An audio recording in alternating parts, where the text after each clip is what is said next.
जो class 12th का next chapter है इलेक्ट्रोकेमिस्ट्री।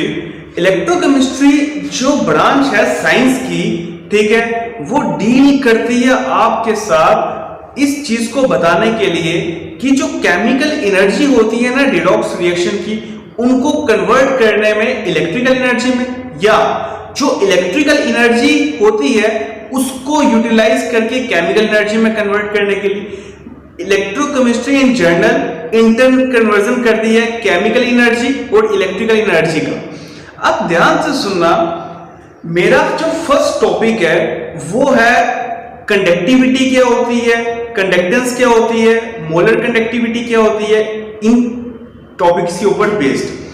जब आपने सॉलिड स्टेट पढ़ा तब आपने उसमें ये चीज देखी कि जो इलेक्ट्रिकल प्रॉपर्टीज ऑफ सॉलिड्स है ना, उस बेस के ऊपर सॉलिड्स को क्लासिफाई किया गया तीन टाइप्स में, कंडक्टर्स, इंसुलेटर्स और सेमीकंडक्टर्स। मुझे इस चैप्टर में फिलहाल कंडक्टर्स से कुछ लिंक है, तभी मैं वो बात डिस्कस कर। तो कंडक्टर्स को आपने फर्दर क्लासिफाई किया दो टाइप्स में, एक मेटालिक कंडक्टर्स और दूसरा इलेक्ट्रोलिटिक कंडक्टर्स। इलेक्ट्रोलिटिक कंडक्टर्स क्या होते हैं? देखो मेरे पास एक इलेक्ट्रोलाइट है, ठीक है, NaCl। अगर आप क्या करते हो, इस NaCl मोल्टन NaCl को ठीक है किसी बीकर में डालते हो। जैसे आपने एक मोल्टन NaCl लिया, ठीक है, इसको आपने बीकर में डाला और इस बीकर में दो इलेक्ट्रोड्स प्रेजेंट है और आपने उसको आगे बैटरी से कनेक्ट कर दिया, तो आपको ये चीज प्रोड्यूस होगी, ये चीज यहां से प्रोड्यूस होगी कि इस इलेक्ट्रोलाइट सॉल्यूशन से करंट फ्लो होती है। मतलब जब इन इलेक्ट्रोलाइट्स को वाटर में डालते हो या मोल्टन स्टेट में रखते हो तो ये इलेक्ट्रोलाइट, ठीक है, प्रोड्यूस करता है कैटाइन और एनाइंस। वो कैटाइंस और एनाइंस, ठीक है, इलेक्ट्रॉन को ट्रांसफर करने के एजेंट्स होते हैं और जिसके रिजल्ट से सॉल्यूशन से करंट पास होती है। ये एग्जांपल इलेक्ट्रोलिटिक सेल की है। ये क्या होता है नेक्स्ट आपको आगे पता चलता जाएगा। तो इसका मतलब जो ये मोल्टन NaCl इलेक्ट्रोलाइट है, ये सोर्स किसका है? सॉल्यूशन से करंट फ्लो होने का। मतलब ये मोल्टन NaCl सोडियम कैटाइन और क्लोराइड एनाइन को प्रोड्यूस करता है और वो कैटाइंस और एनाइंस, ठीक है, मदद करते हैं सॉल्यूशन से करंट को फ्लो करने के लिए। अब देखो ध्यान से सुनना, इस मोल्टन NaCl को बोलते हैं इलेक्ट्रोलाइट और इसने जो सॉल्यूशन से करंट फ्लो की ना, ठीक है, उस सॉल्यूशन को बोलते हैं इलेक्ट्रोलिटिक सॉल्यूशन। और इलेक्ट्रोलिटिक सॉल्यूशन जो होते हैं ना, वो होते हैं करंट कैरिंग कंडक्टर्स। अब अकॉर्डिंग टू ओम्स लॉ, ठीक है, ओम्स लॉ के मुताबिक, ठीक है, जो पोटेंशियल एनर्जी होती है ना, अकॉर्डिंग टू ओम्स लॉ, ठीक है, जो पोटेंशियल होता है ना, वो डायरेक्टली प्रोपोर्शनल होता है करंट के। मतलब जैसे जैसे आप पोटेंशियल बढ़ाओगे, ठीक है, वैसे वैसे करंट ज्यादा प्रोड्यूस होगी। मतलब इस सॉल्यूशन से अगर आप बैटरी का, ठीक है, बैटरी की वोल्टेज इंक्रीज करोगे तो इस सॉल्यूशन से जो करंट प्रोड्यूस हो रहे हैं ना, उसका अमाउंट भी इंक्रीज होगा। तो इस प्रोपोर्शनैलिटी को, ठीक है, अगर आप हटाते हो तो एक कांस्टेंट लगाते हो V = IR। जो कांस्टेंट R है ना, उस कांस्टेंट को बोलते हो रेजिस्टेंस। ध्यान से सुनना, ओम्स लॉ के मुताबिक, ठीक है, जो करंट है वो वोल्टेज के बिल्कुल डायरेक्टली प्रोपोर्शनल है। जब आप प्रोपोर्शनैलिटी को हटाते हो तो एक कांस्टेंट लगाते हो R। उस R को यहां पे डिफाइन किया जाता है, रेजिस्टेंस, ठीक है, उस कांस्टेंट R को बोला जाता है रेजिस्टेंस। यहां तक बात समझ आई। अब मैं डिफाइन करने लगा हूं कंडक्टेंस। कंडक्टेंस क्या होती है?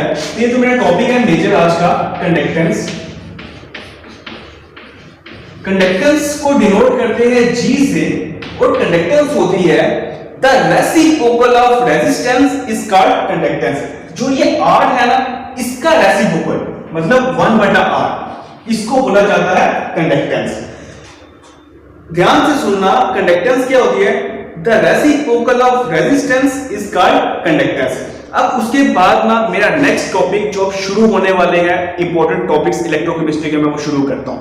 सबसे पहले एक खास बात ध्यान से सुन लो, ठीक है। मैं लिखता हूं यहां पे, जो रेजिस्टेंस होता है ना, ये सब आपने 10th क्लास में पढ़ा हुआ है। जो रेजिस्टेंस होता है ना, वो वायर के ऊपर ना डिपेंड करता है। मतलब किसी वायर का आपको रेजिस्टेंस अगर मेजर करना है, ठीक है, किसी कॉपर वायर का या किसी और मेटालिक वायर का अगर आपको रेजिस्टेंस मेजर करना है, ठीक है, तो रेजिस्टेंस मेजर ओम्स में किया जाता है। और वो रेजिस्टेंस, ठीक है, जैसे जैसे आप ना उस वायर की लेंथ इंक्रीज करते हो ना, वो रेजिस्टेंस उसके अंदर इंक्रीज अप होता है। मतलब वायर की लेंथ के ऊपर रेजिस्टेंस क्या है, डायरेक्टली प्रोपोर्शन। डायरेक्टली प्रोपोर्शन किसके ऊपर है, लेंथ के ऊपर। और जैसे जैसे आप उस वायर का ना एरिया बढ़ाते हो ना, वैसे वैसे रेजिस्टेंस घटता है। मतलब रेजिस्टेंस डायरेक्टली प्रोपोर्शन लेंथ के है और इनवर्सली प्रोपोर्शन उस वायर के एरिया के ऊपर है। जब आप इस प्रोपोर्शनैलिटी को हटाते हो और कांस्टेंट लगाते हो, तो इस प्रोपोर्शनैलिटी को हटाते हो और कांस्टेंट लगाते हो, तो वो कांस्टेंट होता है रो।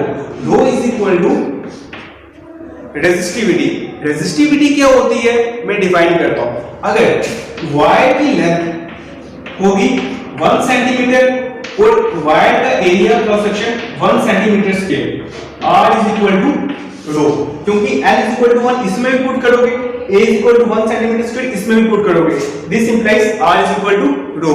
तो उस समय R is equal to rho वाली कंडीशन अपेयर हो जाएगी। तो रो क्या होता है, रेजिस्टिविटी। रेजिस्टिविटी क्या होती है, रेजिस्टेंस उस वायर का जिस वायर की लेंथ 1 सेंटीमीटर है और एरिया 1 सेंटीमीटर स्क्वायर है, उस वायर की जो रेजिस्टेंस का अमाउंट है ना, उसी को उस समय बोला जाता है रेजिस्टिविटी। अब उसके बाद जो नेक्स्ट वर्ड है ना, कंडक्टिविटी। कंडक्टिविटी क्या होता है, कंडक्टेंस डिफाइन कर दिया, उसके बाद नेक्स्ट है कंडक्टिविटी। कंडक्टिविटी क्या होता है, the reciprocal of resistivity is called conductivity. Conductivity होता है, कंडक्टिविटी इज इक्वल टू, जो कंडक्टिविटी है ना, वो इस सिंबल से डिनोट करते हैं और इस सिंबल को बोला जाता है kappa. Conductivity is equal to 1/ρ, ठीक है।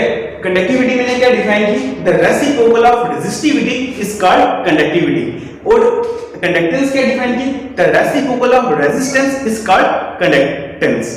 अब उसके बाद ना मैं आपको बताता हूं, ये तो मैंने डिस्कस की मेटालिक कंडक्टर्स के लिए, ठीक है, जिसमें मैंने वायर्स का कंसेप्ट लिया। अब मैं इलेक्ट्रोलिटिक कंडक्टर्स के लिए कंडक्टिविटी डिफाइन करता हूं, बिल्कुल ध्यान से सुनना।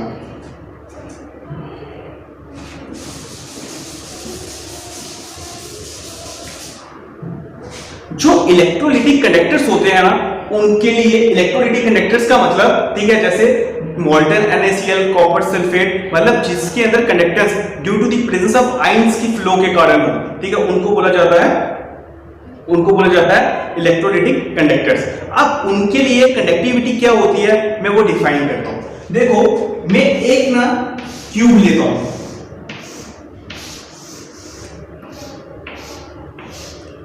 एक क्यूब लेता हूं, इस क्यूब पे, ठीक है, क्यूब पे मैं डायमेंशन फिक्स करता हूं।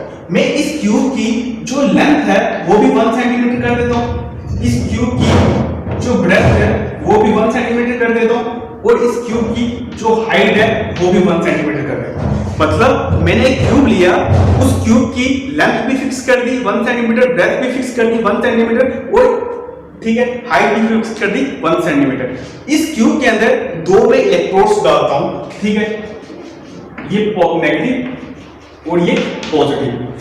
इसके अंदर मैं इलेक्ट्रोलाइट का सॉल्यूशन डालता हूं। उस समय जो उस सॉल्यूशन की कंडक्टेंस है, ठीक है, मतलब उस सॉल्यूशन में जो आयंस है, उन आयंस के फ्लो के कारण, ठीक है, जो करंट प्रोड्यूस होगी उस इस बीकर के अंदर मैं डालूं, जो क्यूब शेप का है, जिसकी डायमेंशन 1:1:1 है, उस सॉल्यूशन को मैं इस कंटेनर में डालूं, ठीक है, उस समय उस सॉल्यूशन की कंडक्टेंस जो प्रोड्यूस हो रही है आयंस की फ्लो के कारण, ठीक, वो जो कंडक्टेंस का अमाउंट होगा उस समय बोला जाता है कंडक्टिविटी फॉर इलेक्ट्रोलाइट सॉल्यूशन।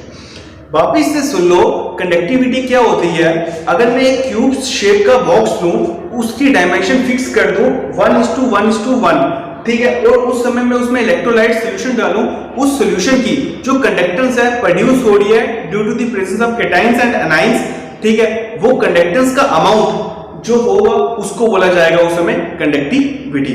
उसके बाद एक कंसेप्ट आता है मोलर कंडक्टिविटी। मोलर कंडक्टिविटी क्या होती है, जैसे मेरे पास ये था, मैंने मॉल्टन NaCl लिया, तो मॉल्टन NaCl की मोलर कंडक्टिविटी क्या होती है, ध्यान से सुनना बिल्कुल।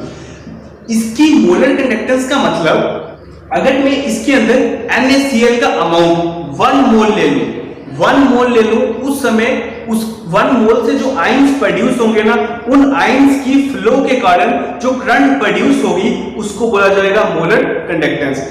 NaCl का 1 मोलर का मतलब क्या होता है, देखो जो NaCl का 1 मोलर का मतलब क्या होता है, जो सोडियम है उसका एटॉमिक मास होता है 23, ठीक है, जो क्लोराइड आयन है उसका एटॉमिक मास होता है 35.5, तो इसका सम हो गया 58.5। अगर मैं बाजार से नमक का 58.5 ग्राम अमाउंट लूं, इस सॉल्यूशन के अंदर 58.5 मोल्टन NaCl डालूं, और वो मोल्टन NaCl कितनी कंडक्टेंस प्रोड्यूस कर रहे हैं, ठीक है, उस कंडक्टेंस का जो अमाउंट मुझे अमीटर से नोटिस होगा, उस अमाउंट को बोला जाएगा molar conductivity. This is all about for conductivity, molar conductivity, ठीक है। एक बात और, जो कंडक्टिविटी है ना, उसका दूसरा नाम होता है स्पेसिफिक कंडक्टेंस। मैंने आज इस वीडियो के अंदर आपसे कंडक्टेंस डिस्कस कर लिया, रेजिस्टेंस डिस्कस कर लिया, रेजिस्टिविटी डिस्कस कर लिया, कंडक्टिविटी डिस्कस कर लिया, या स्पेसिफिक कंडक्टेंस और मोलर कंडक्टिविटी, ठीक है। तो एक टॉपिक और है इक्विवेलेंट कंडक्टेंस। इक्विवेलेंट कंडक्टेंस क्या होता है कि अगर मैं इस सॉल्यूशन के अंदर, ठीक है, इस सॉल्यूशन के अंदर, ठीक है, सोडियम क्लोराइड का अमाउंट उसके इक्विवेलेंट वेट के जितना ले लूं, ठीक है, तो उस समय जो इस सॉल्यूशन की कंडक्टेंस जो मुझे अमीटर से शो होगी उसको बोला जाएगा इक्विवेलेंट कंडक्टेंस। मोलर कंडक्टेंस को, ठीक है, डिनोट करते हैं लैम्डा m से, ठीक है, ये लैम्डा m से। तो इक्विवेलेंट कंडक्टेंस को डिनोट करते हैं लैम्डा E क्यू से। This is all about for today.